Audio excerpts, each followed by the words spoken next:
Hello, everyone out there. Andrew Bishop, Assistant Head of School for Advancement at the Alexander Dawson School. We're here with episode 2 of our Zoomcast, hopefully, connecting to our parents, other educators in schools from coast to coast, and maybe even around the globe. And the real objective is, for educators and families out there to learn, about some of the things that we're doing here at Dawson, in the hope that we're coming together as a global educational community to support students, to support the schools that we serve, and to ensure the fact that we're really working together as we adjust to this new normal. So thank you for taking the time, to listen. On top of it, we're going to accompany this Zoomcast to a blog that's written by one of our senior administrative leaders that will also include links to helpful resources as we hope to continue to share out resources and tips for learning for how schools, educators, and families can navigate this new normal.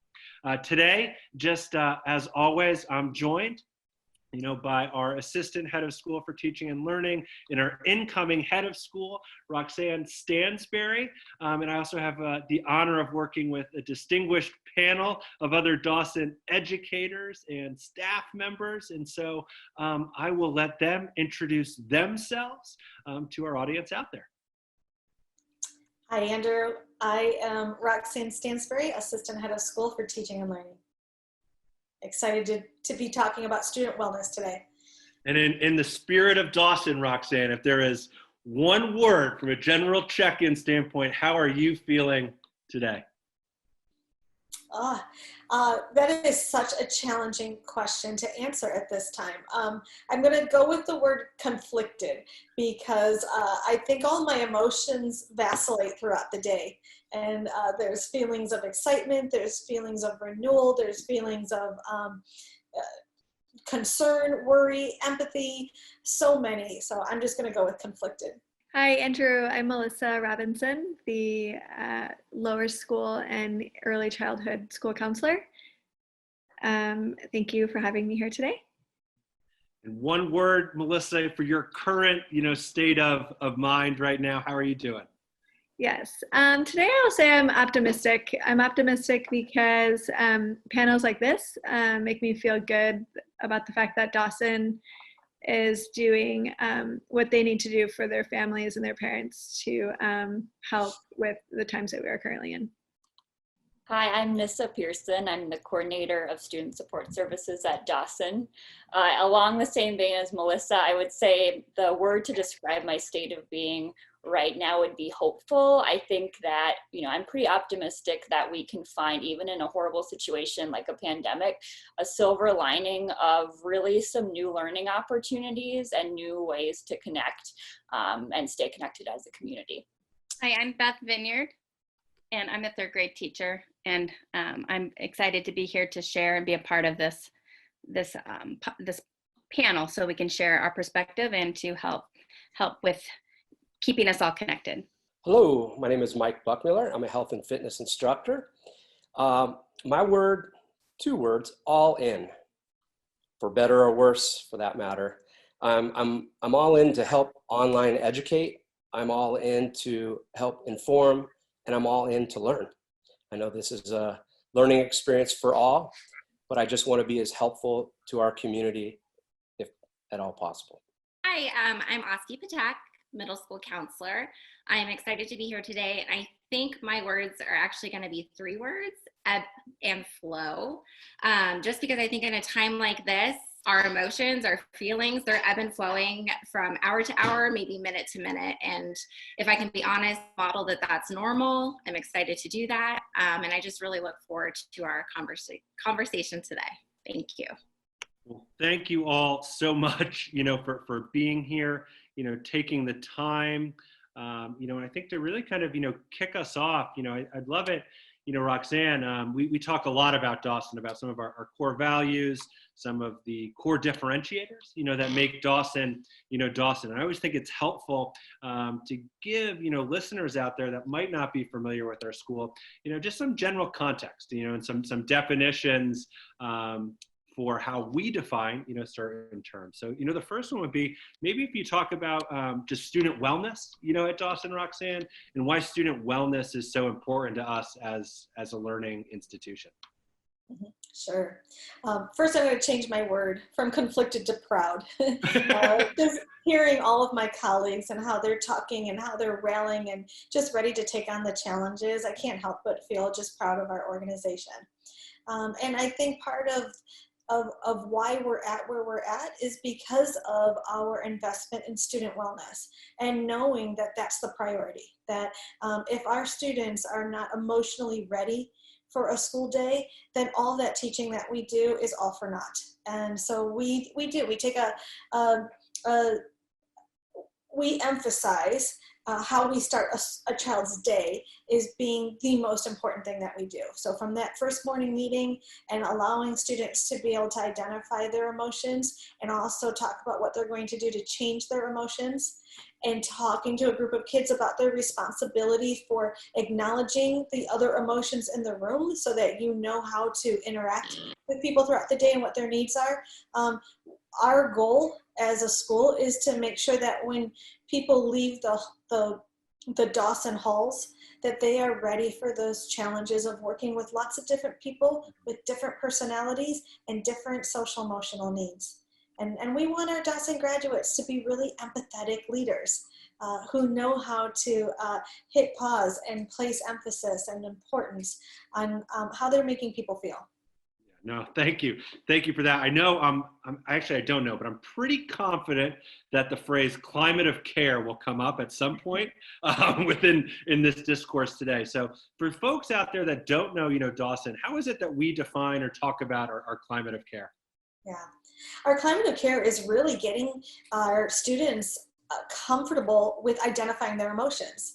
And, Andrew, you and I are big fans of Mark Brackett out of Yale University, and he is publishing so much right now about how important it is for our students to be able to think about themselves, identify their emotions, and then also think about other people and what they're doing to get outside of themselves. So if a friend is struggling with the pandemic or worried about family members, what are you doing as a good friend?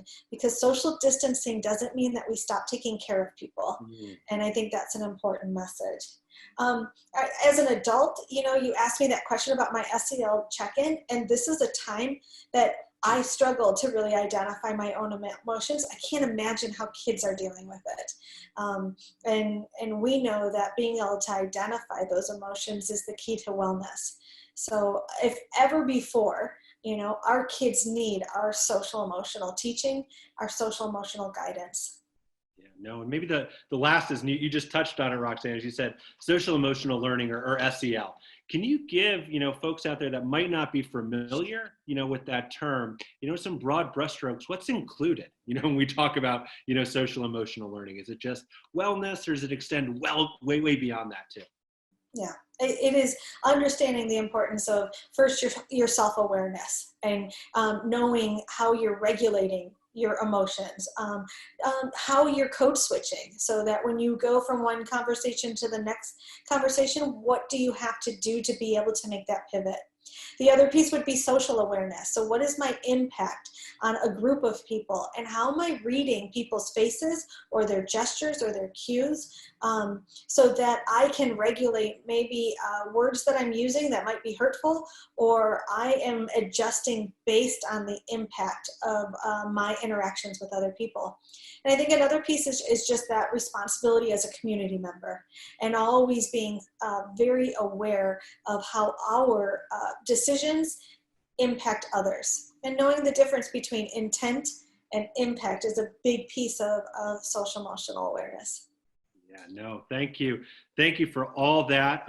We hope, for our listeners and viewers, and for those, folks who might be, reading the blog, as well, that those definitions and that as a framework, help you out. I think, for us, we spent a lot of time, thinking about, our students. So the first question, I would have, for this panel is, you're working with and you're interacting even virtually with our students. So what does this pandemic, feel like from the point of view of the student? And I hope, by, sharing and answering that, others out there will know that their students and their kids, are not alone, in feeling some of those things. So what does it feel like for a student right now?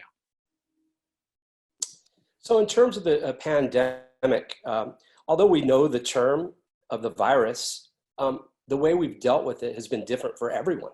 It just looks and feels different. It affects households, not just the individual, but the whole family. And the way that they deal with it, a lot of your emotions pouring out, that definitely affects it. From an academic standpoint, I have a unique perspective being a father and having a student at Dawson, and just speaking with her. She's truly realizing the value of face-to-face interaction when it comes to the educational component. So I know that she's thriving for that interaction. Although it's happening online, there's just a different feel to it. She misses her social interactions in person with friends, with other students that they travel through their day with. So from the pandemic standpoint, it just has been unique and different for all. And those are the things as an educator that we have to take into account when we're dealing with our lessons, whether virtual, asynchronous, or synchronous learning. Yeah, thanks, Mike. I mean, I think some of the things that resonate, deeply, with me as you were sharing that is you talked about how it's not just the student that's impacted, but it's the household, right? And how is it that we are thinking about supporting, one another and talking about the needs, we might have, as individuals. And the other thing, you mentioned, Mike, that I think is really important is that it's going to be unique and different, right? Student by student and household by household.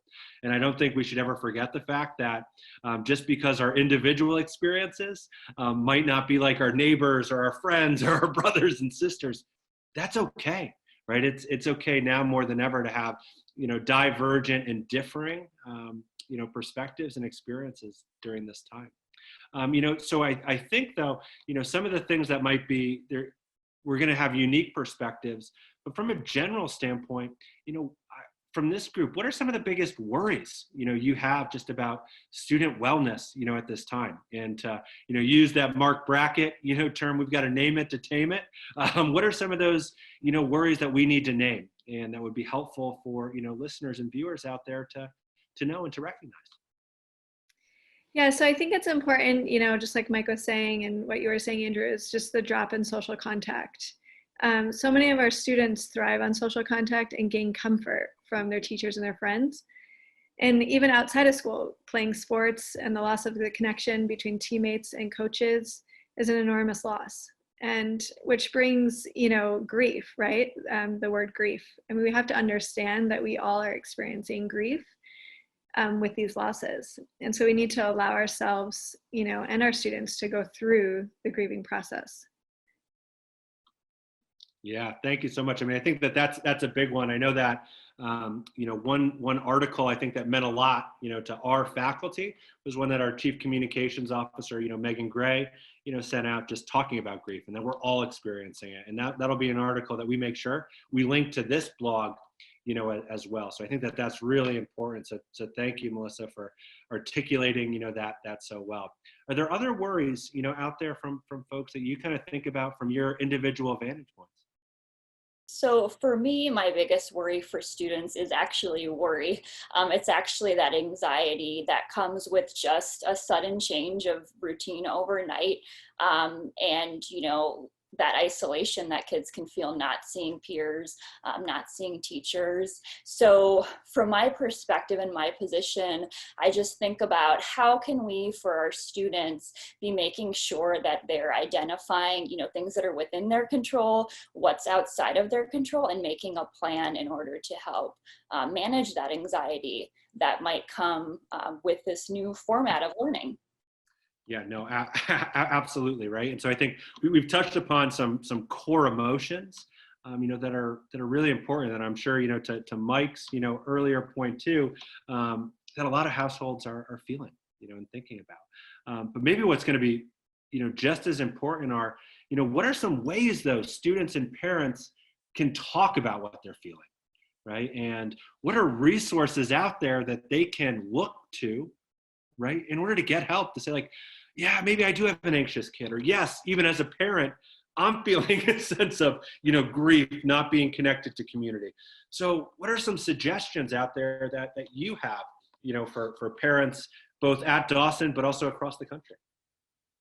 So I'm going to start with part one of your question, like how can families, talk about feelings? And I think there are really opportunities throughout the day that you can take hold of. So, amongst dinner, or if you see, maybe a tinge of sadness, don't be scared to ask those questions. So, hey, how's your day going?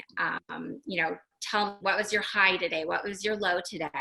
And as students start answering, ask deeper questions. Tell me more about that.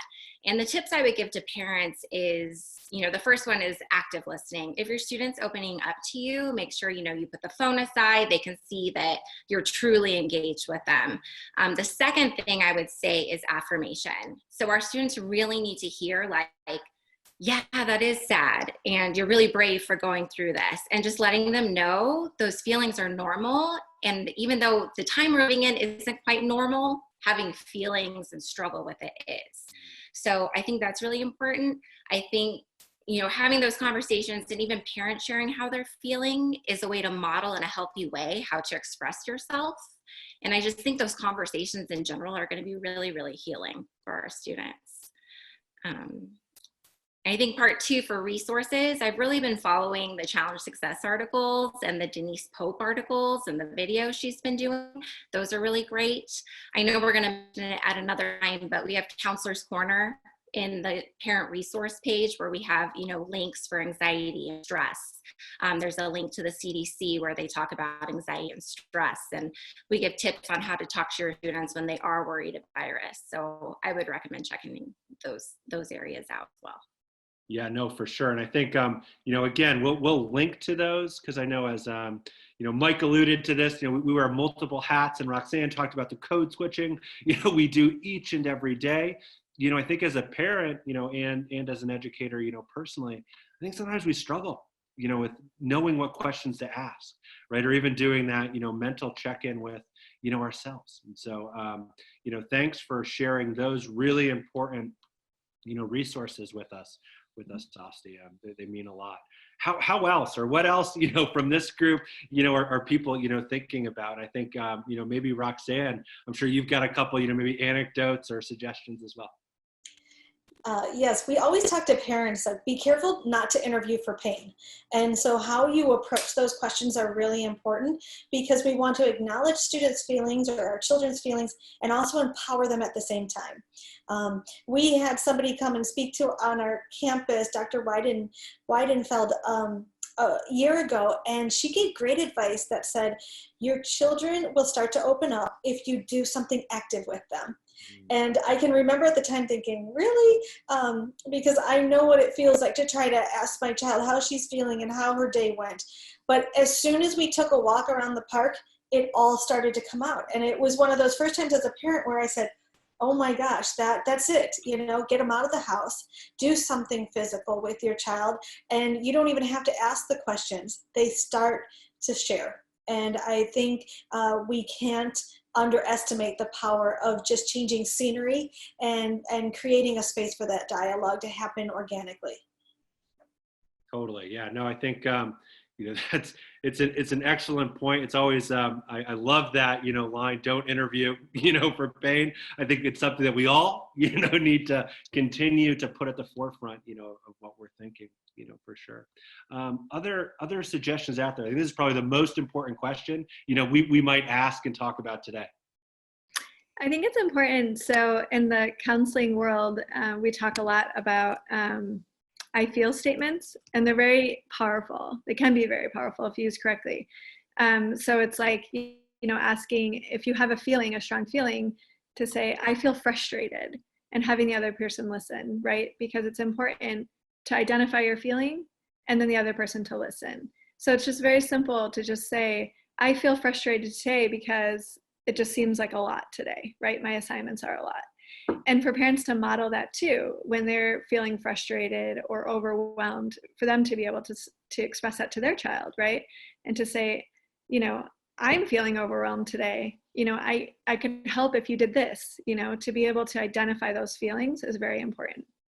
Yeah, no, I mean, that's excellent. You know, I love the I feel statements. I've got people on the grid view, and when I've been looking at people's faces, I feel like Nissa, you know, might have something to add, you know, to this conversation too. Way to pull in the metacognition of this conversation. I did have something to add. Melissa made me think about how our students, especially in lower school, you know, they have that time during morning meeting while they're in school, and actually it's been carried into when we're doing virtual learning now. They're still meeting with their teachers, and how they do actually have a toolbox, you know, where the teacher will do different check-ins, whether it's with the I feel stems, or even rating themselves like, how are you doing today? Like from Brussels sprouts to hot fudge sundae, like where are you today?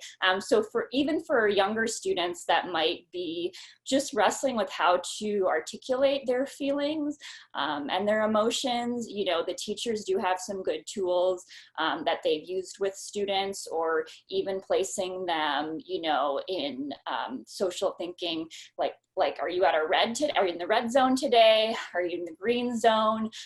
You know, so really maybe even asking your student, like, what did you guys talk about at morning meeting today? You know, or how are your friends doing at morning meeting, and pulling some of those tools in that they already have. Yeah, no, it's all, you know, excellent, you know, there. I think, you know, it leads me, you know, just to wonder, you know, too, about how is it that we can, as parents, help our students cope, you know, and, you know, really kind of, you know, specifically, I was talking with Roxanne a little bit about this, you know, earlier, which is just like, we're spending a lot of time on screens, which is totally different than when we're in person. So what are some of the strategies, you know, our parents can do to help their children with virtual learning and virtual friendships? Okay, Andrew, so I'm going to break these 3 questions down a little bit. So for, you know, how can parents help their students cope? I think the number one thing is we need to ask them what they need, and let them tell you what helps them calm down if they're feeling anxious or frustrated or overwhelmed. Because, you know, a lot of kids can, you know, when they're feeling, if they can identify their feeling, they can find something that can help them, right? So whether that means they just need to take a break for a second, to go outside, to do some Legos, something to change the scenery, right? And parents need to be flexible and to model that for them. So, you know, we as parents, when we're trying to help them, you know, with their online schooling, we have to remember to be flexible, because we could feel frustrated, and then that, you know, is not good modeling for them. The other part about what are some strategies parents can employ, at times it can be a lot when you look at the, you know, you wake up, you look at virtual learning, and you see everything that needs to be done. We need to be intentional about making a to-do list, you know, and when we're seeing our to-do list for the assignments, but to also be intentional about brain breaks and time spent outside or away from the computer. And for our friendships, it's important for parents to, especially for the little ones, you know, the older ones are a little bit more, they can use social media to connect with their friends, but the little ones, to help them facilitate, you know, with our younger students time where they can connect, like a Google Hangout with a friend, or just calling them on the phone. And I've heard a lot, you know, they'll, with the little ones, they just like to show their toys to each other, you know, just have conversation. And that can help them stay connected. Because, you know, yesterday was in a webinar, and one of the counselors mentioned 4 key things that we should try to do each day. And it really resonated with me. And it was physical movement, nourishment, connection with someone, have some connection, and then just to do something that relaxes you, something for you. No, yeah. I think that there's a lot to digest, you know, for sure, especially at the end, you know, there, Melissa, as it relates to the 4 things that you shared. But I also think, you know, I'd love to hear from, you know, Roxanne, you know, in terms of, how she's thinking about that. It's kind of a school leader and as well. Yeah, the question that you asked made me think about the Screenagers viewing that we did last November. And one of the research projects that they did was to measure student anxiety when it came to parents helping kids with work. And so they actually had a study where they, hooked kids up to heart monitors and had them solve problems on a computer, and parents were in the room as well. And every time parents would try to insert so that they could offer their help, it did cause more anxiety among students. And I think we have to think about that in this virtual world, is that it's very easy. We're right there. We are wired as parents to lend our support and try to make life easier for our kids. And we often have to stop and say, but am I helping? And so asking the right question, like, hey, I'm here if you need me, instead of trying to insert and say, oh, I can help you with this. We have to be very careful about how we are providing, I think, that extra layer of support in this kind of environment. Yeah, no, 100%. And I think that leads, really into this idea of, we're a preschool, through 8 independent school.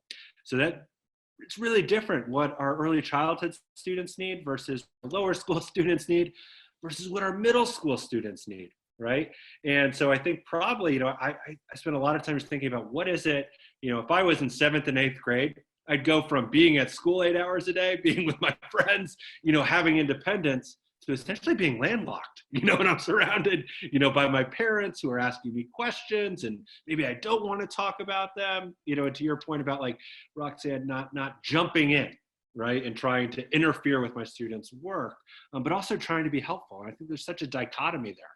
So how is it that we can help middle school students maintain their sense of independence, but also, too, as parents, how can we not get in their way, but ensuring that they are staying on top of their work and obligations? Sure, absolutely, Andrew. Having a middle schooler and understanding how important it is for them to have their own independence, to be able to communicate with them, allow them to, go out for a walk on their own, go out on a bike ride on their own, or even having a space in the house and lending that space to them, making yourself intentionally absent so that they could feel like they're not locked in their rooms the whole time, and that it's okay to go out. The family walks are great, the family bike rides are great, but sometimes they just need to have their own bike ride, their own walk, their own place of solitude to feel somewhat normal for a period of time. Staring at a screen, working diligently in the bedroom can only last so long, but they know in the family space, we're all there. It gets very convoluted. So it's important to give them their own space, allow them to be who they are, and give them as much independence as you can possibly do in this time. Totally. No, I mean, it reminds me, I think there's a great article in the New York Times by Adam Grant, and he was talking about introverts, even in these moments of, how people have the perception that introverts are going to be thriving, in self-isolation.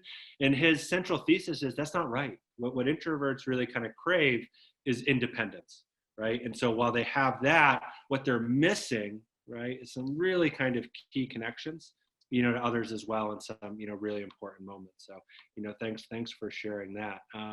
Other perspectives out there as it relates to middle schoolers and that, really tricky, trade-off between independence and holding them accountable. I think in a lot of ways, middle school, that's kind of the signature dichotomy of a middle school experience, independence versus guidance. And I think during this pandemic, it's become even more apparent, that's what it is. But I think I talked at the beginning about kind of finding the silver lining. And I think one thing parents should keep in mind during this time is how can we use virtual learning as a way to really develop self-advocacy skills and executive functioning. And as as tempting as it might be, when you're 100 feet away from your kid and everybody's kind of under stress, wanting to come in and really rescue and help, as tempting as that might be, allowing them and facilitating that independence. So, instead of emailing a teacher about missing assignments, taking your child aside and saying like, hey, why don't you email your teacher? I'm going to leave you here to do that. I'll check back in 10 minutes and proofread it for you, see how you're doing. And then that way they're building a skill that they might not have had, had we not been in a virtual learning setting. So again, really, still being there for them to support them, but really allowing them to kind of lead their own way and build those essential skills. Yeah, no, absolutely. I mean, I think, you nailed it, with those essential skills. And, maybe the other thing, you helped me realize, Nissa, is, at the cornerstone of the middle school experience is that trade-off, right? Between accountability, and independence. And we're trying to probably continue to teach those things, whether we're in person, or virtually, because they're going to be lifelong skills, for students as they become, adults and leaders. So maybe to that end, if we kind of shift our perspective though, how can students, stay connected to friends and teachers, during this time? Because, I hear from parents to say, oh, what can I do? Or how can my kids stay connected? What are some of those resources or ways or strategies, we can give to folks out there? Well, hi, Andrew. As a classroom teacher, middle school, right in the hub where I know relationships are everything. It's something that's on my mind every day as we've shifted to virtual learning, and some of the structures that we put into place, I know talking to my colleagues, is that we really want to maintain that connection with their friends. And how do we replicate that in this kind of this journey, this vortex of distance learning? And so the morning meetings and the closing circles and the infrastructure that we put in place is really the key of helping your child get to those, because that's where the heartbeat of our classroom is. That's where the emotional connections are, the social piece. And that opportunity every day, kids are, I had a parent tell me, my child knows only three times during the day. They know when morning meeting is, recess, and closing circle. And so they're like, they don't know when anything else is happening, but there's not a time that they're not going to miss those times. So we've also put in place for kids to socially interact with lots of fun games and activities to help them to connect with their peers. Yes, it's in a virtual way, but again, it's them seeing their friends, providing that safety for them to know that there's hope and everything's going to be okay. Some other things that teachers are doing to help support kids is we have a talent show in third grade coming up, and it's going to be done through Flipgrid. And so just kind of shifting their brains into a creative outlet so that they know that that's something fun that they can do and they can't wait. Also, providing opportunities for kids to come together throughout the day to do readers theater, where they're practicing together and they're conversing and they're setting up, which is amazing to see third graders set up their own Google Hangout in their own meetings. What a great executive functioning task for them for the future, and to show up and to be accountable and independent. They're doing this without their parents, like making them do this. They're doing that. And so that has breathed some new life into me now that we're into this 4 or 5 weeks, seeing kids being able to get excited about Earth Day that we celebrated yesterday. And so also encouraging parents, again, play dates. As much as we think that social distance means that we're apart, we still need to socially connect. And so arranging those play dates. I know that I have 2 students, their highlight at Closing Circle is that they got to play a half an hour of Roblox together on FaceTime. Well, they're playing on their own devices, but they're just kind of there supporting each other, like, good job, man, nice job. And so that's another way of just keeping kids connected. And as we're dealing with our emotions as humans, the kids need that time with their peers and those opportunities that we're trying to intentionally provide them in the classroom every day. So maybe I'm just kind of following up on that, Beth, just kind of quickly, what would you, I know at Dawson, right, we really care deeply about making sure that even our third graders are becoming independent, learners. How do you have that conversation with, a parent, that says, well, I need you to be, more involved, in it, Beth? Is there a strategy out there that you can, give to our listeners to say, as parents, this is how you can help facilitate their independence. And this is how you can help facilitate some connections to peers and some others. Well, you're speaking my language, Andrew.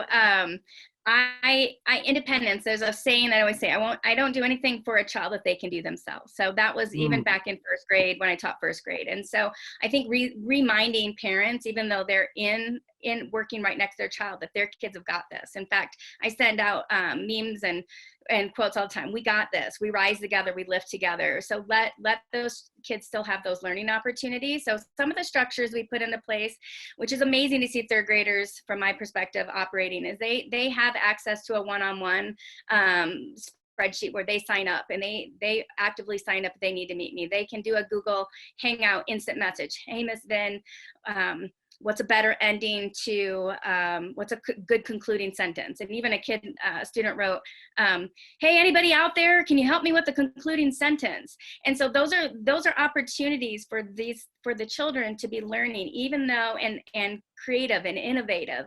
And so I would strongly tell parents, and I have told this, even yesterday I shared with a parent, have that student contact me in this one-on-one, and together we'll work on this, because we want this to still be a learning opportunity and not just a task completion. So there's valuable skills that are being taught in a new and a different way. And so that child was able to get on with me and present their screen, and we go back and forth, and then they learn, and that takes that. And then the parent witnesses that they can, or guardian witnesses that they can do this independently. And that's a skill that we want to continue to foster, that independence and that confidence. Yeah, no, thanks for that. I think one thing I'm gonna suggest is we put one of these memes in the blog, that we send out, because I think I definitely want to see that, too. And I think I really appreciated what you said too, just about this idea of it has to push past just task completion, right? As we think about what it is that is going to be transferable for kids, this isn't an opportunity just to check a box on a checklist, right?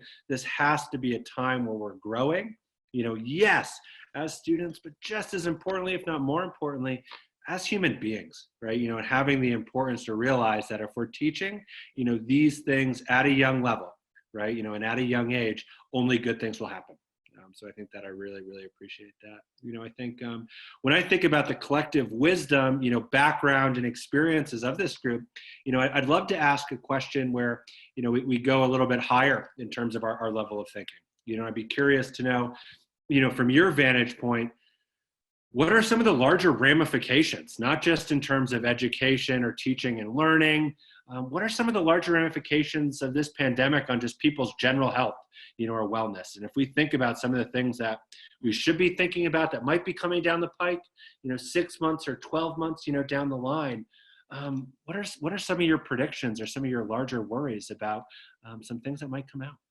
So I'll jump in. I think personally, and just like thinking about our students, I think fear, right, that this could happen again.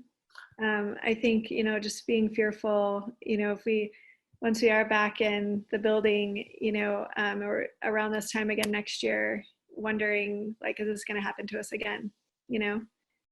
So I worry about just living in that fear, and how do we help that? What do we do? Yeah, and I fear, or I worry about that realization that our students will come to when they realize that the switch is not just going to flip on and things are going to go right back to normal, but that there's a new normal that's going to carry out even in the fall when we return, where things that they're used to looking one way might have to look differently. And I do worry about that realization and how they'll handle that. To your point, Roxanne, it's the unknowns. Kids ask questions, they want answers. And the adults in the room, we don't have the answers. Each and every day, there's a new norm, and we try to be flexible and react to that. So as a parent, as an educator, we try to, stay on our toes, not set the exact norms of what's going to go forward. It's okay sometimes to feel, hey, we don't really know all the answers, but we're going to figure it out. And I think a lot of it is just the question and answers between the adolescent students and the adults. Yeah, no, 100%. And I think, you know, as the father of, you know, kind of 3 younger kids, I really kind of just wrestle with this question too of like, what will their memory be of this moment? Like, will they have a memory of it? You know, is one. You know, the second is, how will what they're feeling or experiencing, how will that morph or change the relationships they have with peers, not just next year, but in years to come?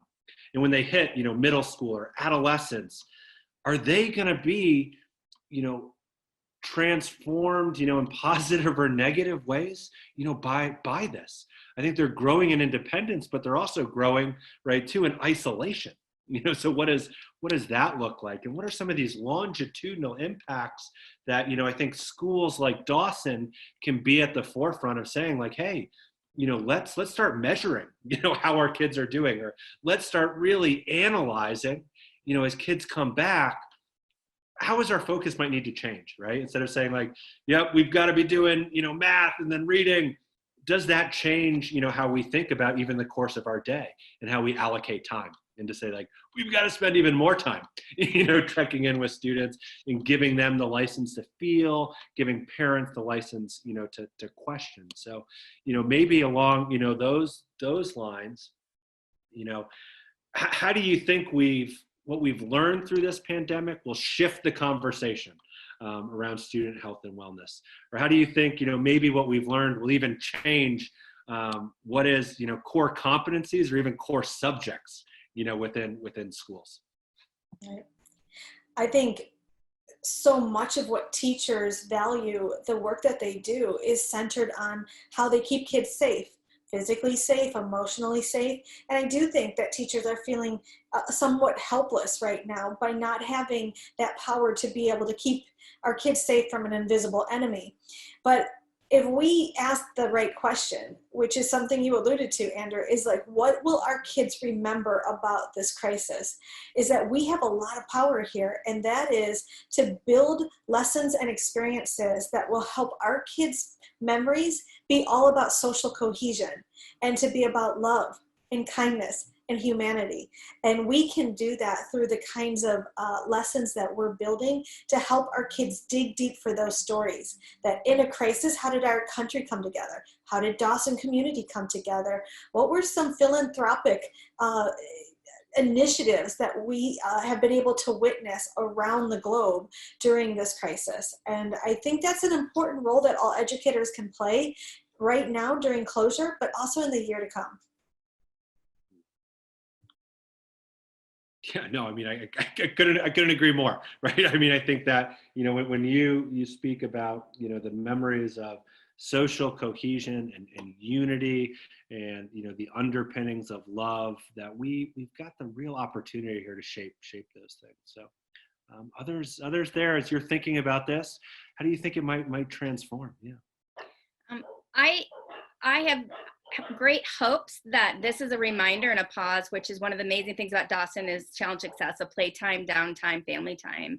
And so reminding us to kind of get back to those roots of what that looks like, and also supporting the kids through and them reminding, as I think about that often, is how will they remember this? And I hope that they remember the laughs, the silliness, the games that we play in the morning meetings, such as where is this, where they take a photo and it's in an odd position. So, and then they all try to guess that. So bringing those communities in when they're laughing a lot, they're being able to share, and they're also building those projects where those episodic moments where kids connect to that, and that's what they remember.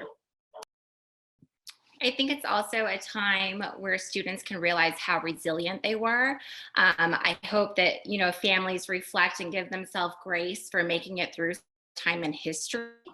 I think this is also modeling what we want the Dawson student to learn, to be creative, to be innovative.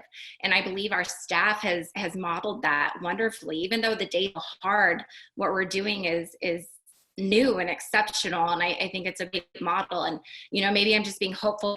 There's a lot of gratitude to come after this when we are seeing each other, when we are allowed, you know, to high five again, or, you know, share a meal together. I just hope there's a lot of feelings of gratitude.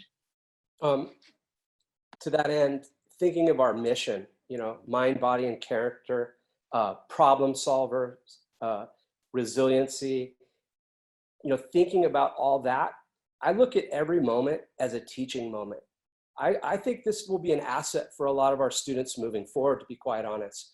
I mean, we obviously face-to-face interaction, the way the classroom normally looks, as opposed to how it looks now. To think of where we were on the first day, first week, up to 4 weeks into this. I look at some of my students, 2nd, 3rd, 7th grade. I cannot believe how much they have grown, how they've problem solved on their own. And speaking to everybody else on the panel as well, we're seeing amazing growth. Yeah, it's not optimal, but look at what we're able to do, both as an institution and as a student body. If this did happen to come back, I think we're positioned extremely well to flip the switch. We've been there, we've done that. We have an amazing staff, amazing administration. We have all the pieces in place. I think we're growing as an institution as a whole. Yeah, I agree with what Mike said. I also think about, not only our mission, but when we talk about within the challenge success framework, with framing what success is and what we really want our students to take away and how we want our students to be resilient and grow. And, I've been at Dawson for 10 years now. And like Mike is saying, just seeing the incremental growth that they've made over time, but especially during this time, how they're really rising to the occasion. And so I think it's interesting, to take that step back and pause and then just really reflect, comparing our mission and the competencies we want our students to take away, in terms of challenge success as well. No, I think, you talked about reflection, Nissa, and I think what Mike said, about our mission of, mind, body, character, really kind of, got me thinking about, do we spend 33% of our time on mind, 33% of our time on body, and 33% of our time on character? And those aren't attributes that are solely about just the Dawson mission, right? That runs parallel in a lot of schools' missions. And I do think this might be an opportunity to say, like, how is it that, we're even more intentional, right, as educational environments where learning takes place, where we say, hey, the character piece is just as important as the mind piece. And let's not forget that the mind piece includes mental wellness, right, and mental health, and taking care, of yourself. And then on top of it too, how is it that, schools like Dawson continue to be a leader that talk about the importance of being physically, right, and emotionally, active and thinking about our body, in those ways. And so that gave me, a lot of thought as saying, like, great, how is it that we start dividing up our times? And how is it that we say, these aren't mutually exclusive items, right? They all run in parallel, together, and they'll work in tandem together. And, the thing that I'll end with that really kind of strikes me is I'll just use some words that you all used, in that final question. And I heard, words like this, but we need to pause. We need to take a beat, now in this moment and realize that, yeah, everything's going to be okay. Other words that meant a lot to me, in this conversation is grace, love, unity, hope, gratitude, and laughter. And I think that those are all primary ingredients, for us, as colleagues, for us as parents and partners, and for us as educators, and how we educate one another and how we educate, families out there. And hopefully, today, this has been an educational experience for maybe Dawson parents, but also for educators and schools out there that don't know Dawson. I think we've provided hopefully lots of resources for you, talking about the work of Mark Brackett, at Yale University, talking about the work of Denise Pope at Stanford University and the challenge success, framework, talking about the work, of others. And we want to share all of these resources, out there with others. More than anything else, I just want to share my sincere, gratitude and thanks, with this panel. I know Roxanne and I, we spent a lot of time, talking about this. We missed you all. You're the heart and soul, of Dawson. We can't thank you enough for this. So thank you all.